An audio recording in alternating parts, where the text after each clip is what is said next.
वालेकुम guys, my new vlog इस आयशा। और गाइस मैं आयशा हूँ और मैं जंक्शन मेरा सोसाइटी से बात कर रही हूँ। और गाइस ये देखिए आज बारिश हो रही है, ये हमारे पहाड़ हैं, ये हैं।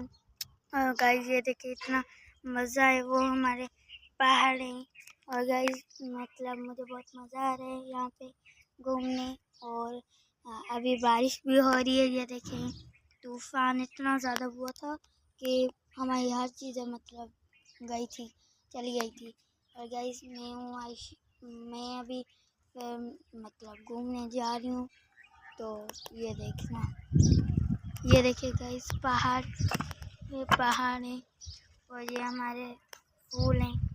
और गाइस ये देखें, और आज ठंडी ठंडी हवा है, बहुत मज़ा आ रही।